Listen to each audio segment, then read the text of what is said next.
Good morning. I'm Lynette Adams, and this is Rochester In Focus. Coming up today on our show, a story you will see only here. We've shared Shayna Zazzaro's story with you. Her business, Effortlessly Healthy, comes from her own personal success losing weight.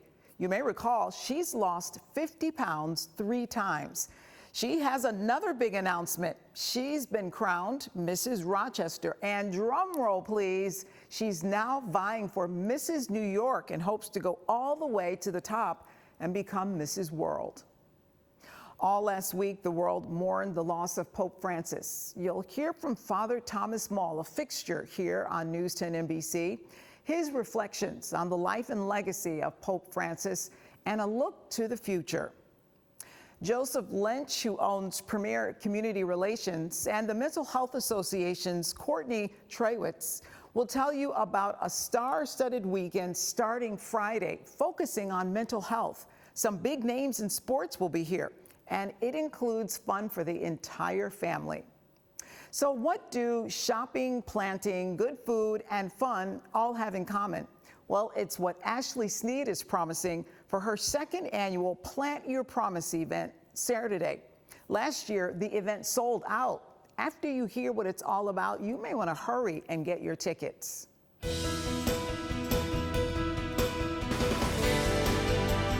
You may know Shayna Zazzaro from the Effortlessly Healthy commercials. It's her business, and she's joining us to talk about something that's really exciting. And I'm going to lead you into it because I notice you're wearing a sash. I am the 2025 Mrs. Rochester.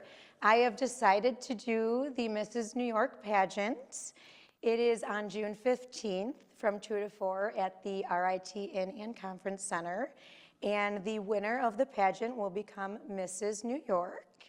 And then we'll go to Las Vegas to compete in the Mrs. America pageant. And then if you make the Mrs. America pageant, you go on to the Mrs. World.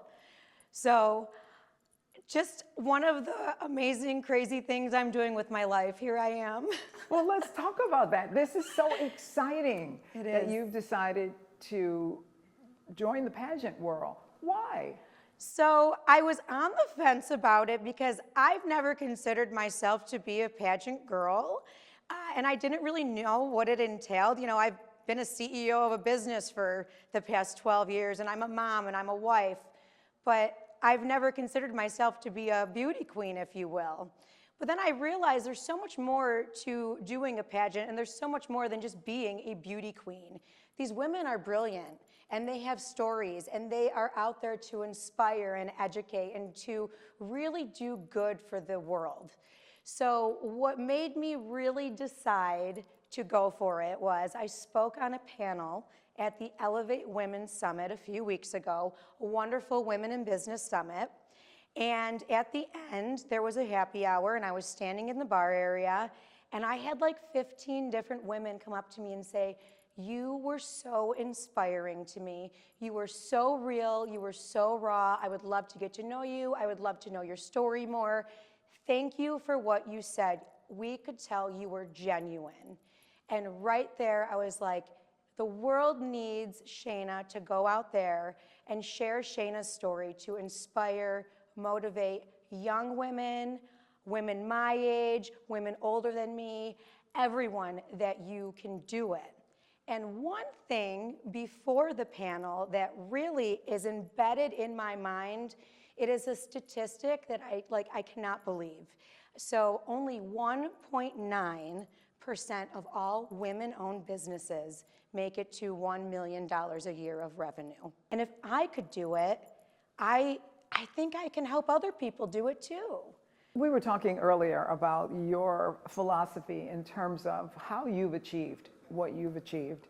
I think with anything, you have to really believe you're going to achieve it and go in with a positive attitude. When someone says, "Oh, you're not going to do it," I say, I don't want to hear it. I don't want to hear anything negative. I'm going in this 100% positive because I believe I can achieve everything. And when everyone told me when I started Effortlessly Healthy that it was stupid for me to quit my job and I wasn't going to make it, I said, you know what, I'm going to do it. I know I can. And no matter how hard it got when I was homeless, when I had no money, when I couldn't pay my bills, when I was on the verge of bankruptcy, I believed someday, somehow, I would continue to really work hard and believe in myself to make it happen. And I would imagine that's the same way you're approaching the pageant. Yes, I am. I'm going in it with positive intention because I know the platform for becoming Mrs. New York and Mrs. America. You receive a great platform and you receive the power of being able to be wanted to go to different places and to give speeches and to inspire and motivate people. And I truly want that platform so I can share my story to inspire people. And I know that my story is real and it is raw, and I've been through so many different things that when I share with people my story, they want to listen and they leave thinking, wow, if she can do it, I can do it. And I want people to know that. And that really is the whole point. Yes. Is to inspire someone to do whatever it is they dream of. Yes.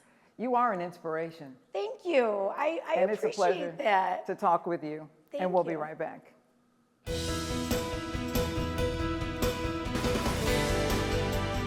This week, the world has remembered Pope Francis, and someone who has been also thinking about Pope Francis is Father Thomas Maul, who's been coming into your home for 43 years, bringing the Mass service to you. Thank you so much for giving us a few moments. You're more than welcome. To talk about Pope Francis, who was referred to as the Pope for the people. Tell me your thoughts about Pope Francis. You've worked under him, you've served under him for the past 12 years. Well, I've had the privilege of working here in the diocese as he's been in charge, and there's been a lot of wonderful, beautiful things that he's said and done, but there's also been controversial things, for which he's responsible. And he's one of those people who is very sensitive to others, but he also had an agenda. And he was going to continue on with that agenda, just like we have the Jubilee year this year, the year of hope. It was something that he thought the world needed. He also, though, was one, I think, that bore the burden. His latter days, he was not a healthy person, but he kept going. He was there when he needed help. He had a cane and later a wheelchair and like that. So he didn't give up. He could do what he could do as best he could. And that was an inspiration to all of us, really, to enjoy the ministry and enjoy all the people, even though we might have to do it slightly different one way or the other. But even with his illnesses and what he dealt with, he went on. And you told me when we were talking earlier that was an inspiration to you personally. Yes, well, I have some mobility problems right now. And so he was an inspiration to me, sort of the idea, if the Pope can do it, I can do it, that type of thing. But, and I'm very fortunate too, because I have very good people who help me here, there, and everywhere. But, he was that type of person that in his own way didn't draw attention to himself. But if you watched him, you listened to him, you heard him, he was a great example. Your take on the fact that other denominations are expressing condolences and talking about his legacy? Well, first of all, that is a regular thing.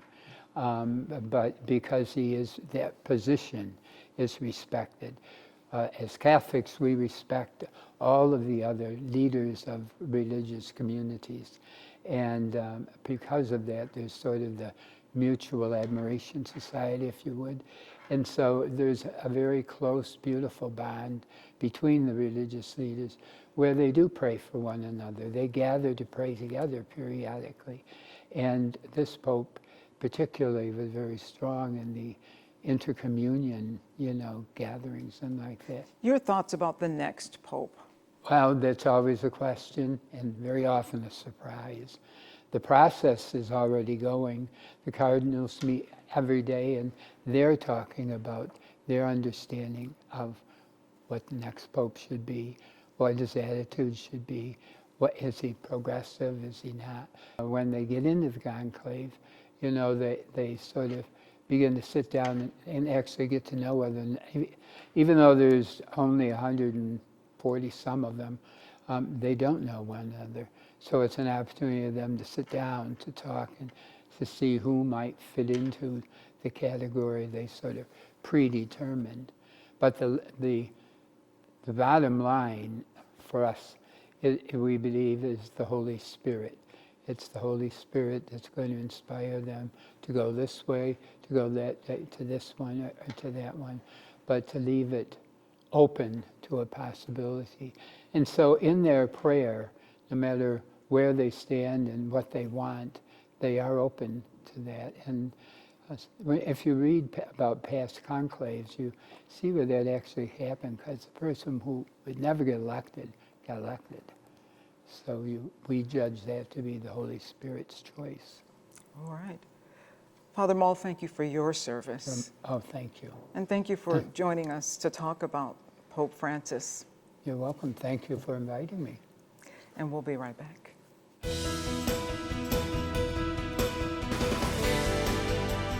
We have a big weekend coming to Rochester. It's May the 2nd and 3rd, and it's called A Weekend for Well-Being. And my two guests are going to tell us all about this weekend and the connection to mental health.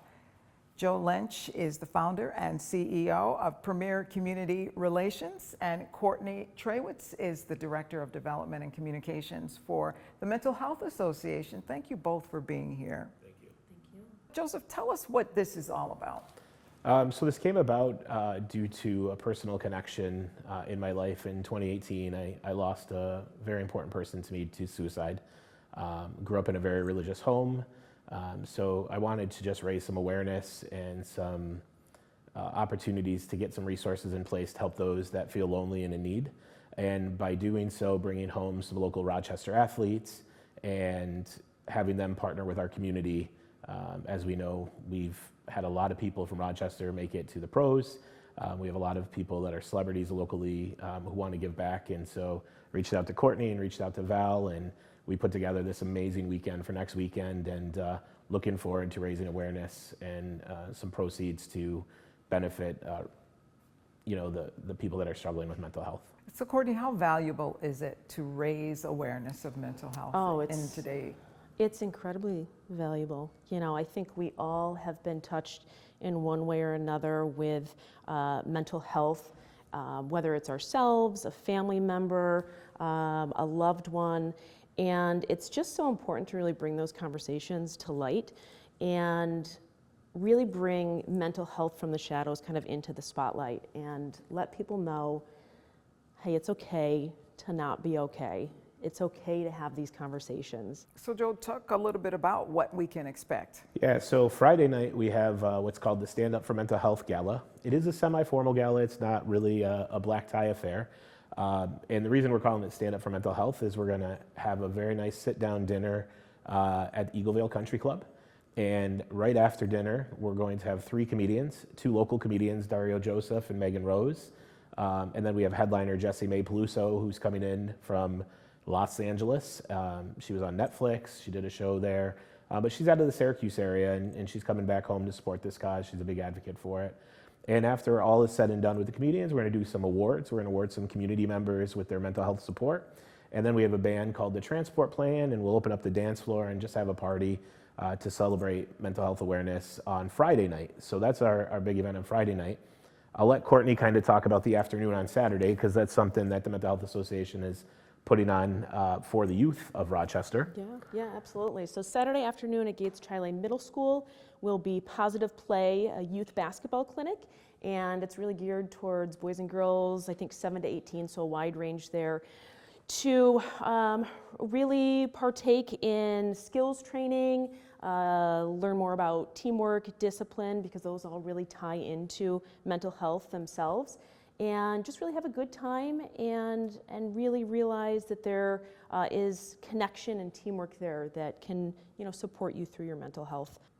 And there's some big names. Yeah, coming and then in for on that, Saturday night, we turn it up a notch. We go to Gage Shiloh High School, and we have several Section 5 athletes coming home to be part of a celebrity basketball game.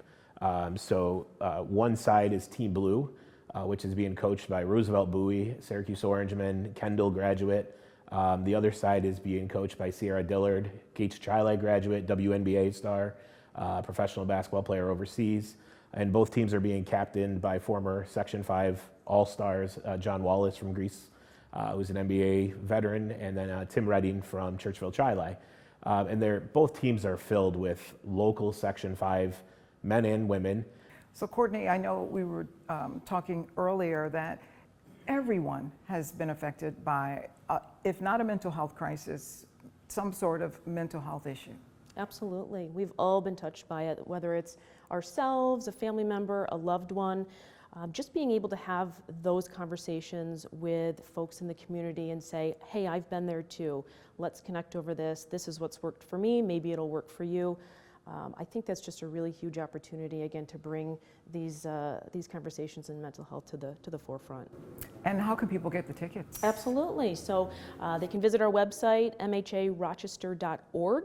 All of the information about the entire weekend is right there with a number of links for each of those 3 events. Thank you for doing this. Absolutely. We'll be right back.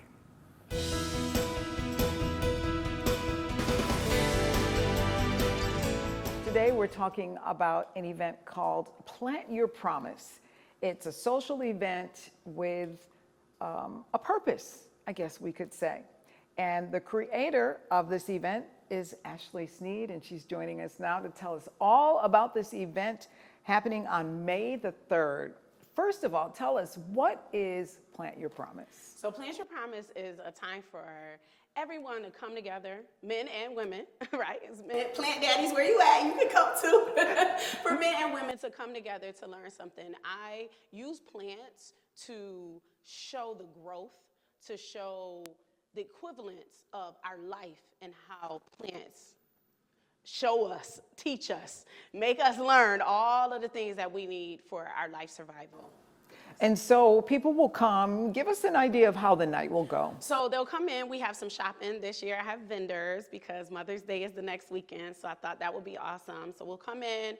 We have a shopping piece. We are going to have dinner, and then I have a dynamic plant panel, my plant panel of 4 ladies that are coming together to speak. I am one of those ladies, Ash speaks, and we will be talking about how plants, so this one is called I'm Rooting for You, and so we're going to be talking about the roots, where we started, what our roots mean to us, right? Whether in our families, whether from our plants, whether from just wherever we're starting at, we're going to be talking about that bottom. We're going to be talking about building that solid foundation so that we have something awesome to grow.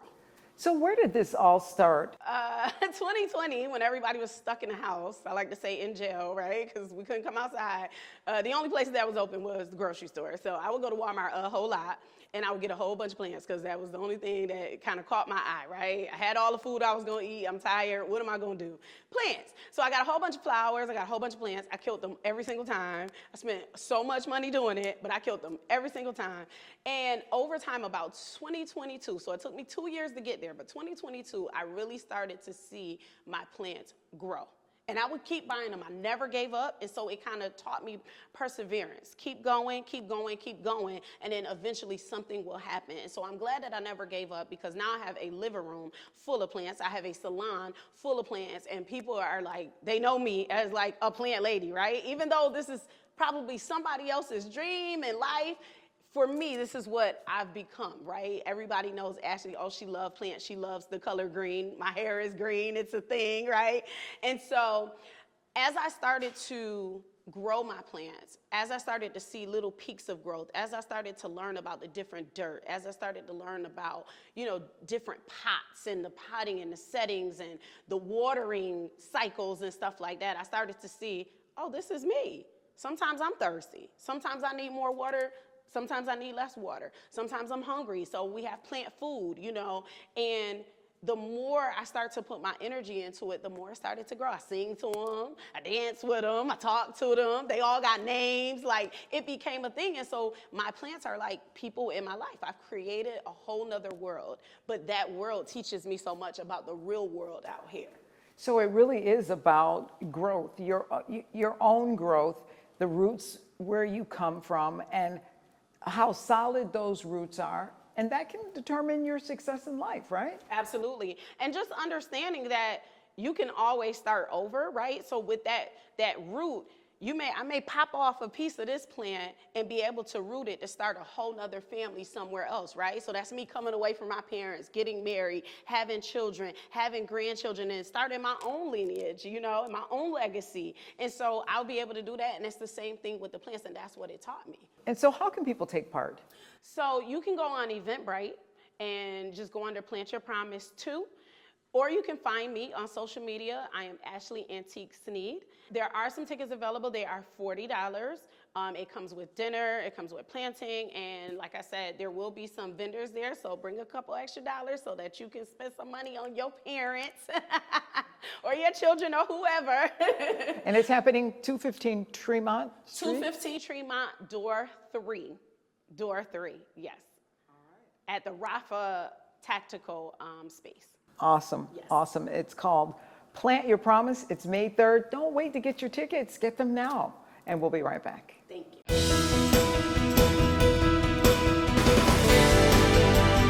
Thank you to all of my guests today. If you would like to join us as a guest on Rochester In Focus, we'd love to hear from you. You can reach the News 10 NBC Newsroom at 232-1010. Or you can email us directly at news1@whec.com/RIF. Until next Sunday morning, stay safe and have a great week.